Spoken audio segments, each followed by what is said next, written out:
La situation en France est toujours aussi grave au niveau des liquidités bancaires. On va vous montrer à l'écran plusieurs photos qui ont été prises par nos lecteurs. Alors par exemple ici, c'est à Sartrouville, c'était notre lecteur Franck, où vous voyez que la banque postale, enfin le guichet ne peut plus donner, donner d'argent. Vous voyez également une autre photo des incidents de la banque postale, donc c'était de juin 2015, et ça c'est une photo qui a été faite par Grégoire, qu'on remercie. Vous retrouvez tout ça bien entendu sur la revue de presse. Ensuite, vous avez une troisième photo. Alors ça, c'est très intéressant. Banque postale, donc 5 jours pour un retrait de 1 000 euros. 5 jours. Vous vous rendez compte, quand la crise a commencé, je me souviens que la BNP avait mis des panneaux pour retirer 3 000 euros, prévenez 48 heures à l'avance. Hein, à l'époque, c'était, vous voyez, 48 heures pour 3 000 euros. Maintenant, il vous faut 5 jours pour 1 000 euros. Hein, voilà, ça, c'est la banque postale. Et au cours de mon tour de France, j'ai pu rencontrer de très nombreux salariés de la Banque Postale qui sont venus faire dédicacer le livre 666, et je l'en remercie. Et je le remercie surtout pour toutes les explications qu'ils m'ont données très gentiment, et m'en disant surtout que la plupart d'entre eux se mettaient en congé maladie parce qu'ils ne pouvaient plus supporter de se faire insulter par les gens, parce que quand ils demandent 500 euros, les instructions de l'agence de directeur consistent à leur donner que 100. Hein, voilà. Vous avez tous vu tout cela en action, malheureusement, et les photos qu'on vous a montrées précédemment sont là pour témoigner de cette réalité. La Banque Postale paye pour Dexia, entre autres. Hein, et la Dexia est une banque vraiment en très très mauvais état, comme le Crédit Agricole, comme la Société Générale. Une autre information, alors là c'est une autre information, donc si vous avez encore confiance dans votre chargé de compte, sachez que c'est Mediapart qui nous a révélé ça, c'est un joli scoop de leur part. Le système de commission occulte mis en place depuis 2008 par Natixis Asset Management pour un montant environ avoisinant les 100 millions d'euros a lésé, selon les évaluations de Mediapart, plusieurs millions d'épargnants. Mediapart révèle la liste des fonds concernés qui ont été distribués par les caisses d'épargne ou les banques populaires. Clients de la caisse d'épargne, clients de la banque populaire.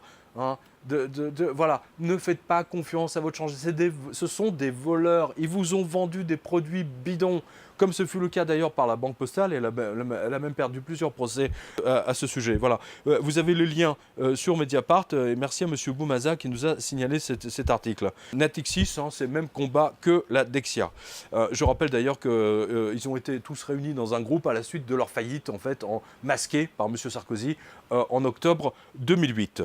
Voilà. Et ensuite, autre information, raison pour laquelle vous ne devez rien laisser en banque, eh bien, les frais de gestion de compte se répandent à tous les établissements. De M. Gauthier qui nous dit « Ah, les banques et les frais de gestion, toujours à ponctionner le moindre euro que les gens gagnent durement. Après les frais de gestion, cela va être quoi? L'accès au compte via Internet, le virement du salaire, le fait de dire bonjour au banquier, etc.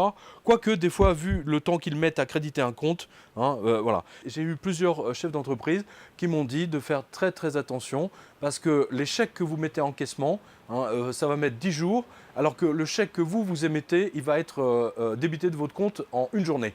Hein. Donc vous voyez que les banques jouent le temps, elles font la cavalerie. Hein. Votre chèque est débité en une journée, hein, on va dire en une fraction de seconde, alors que pour vous créditer des chèques de vos clients à vous, eh bien, ils vont mettre 7 jours, 10 jours, etc. Si jamais il y a un pont, etc., ils vont faire courir ça sur 15 jours. Voilà, Banque Postale, mais parfois même a mis beaucoup plus de temps que ça. Donc soyez extrêmement prudents avec votre banque. Alors, dernier exemple en date, hein, le crédit coopératif. Alors, le crédit coopératif, c'est une coopération de banque bancale. Hein. Vous êtes toujours très nombreux à me demander dans quelle banque elle est. Alors, moi, je ne peux vous donner que les moins pires, que 2 banques les moins pires. Hein. Ça ne veut pas dire qu'elles ne vont pas être en faillite demain, mais en tout cas, bien après les autres. Hein, voilà, je ne peux pas faire mieux.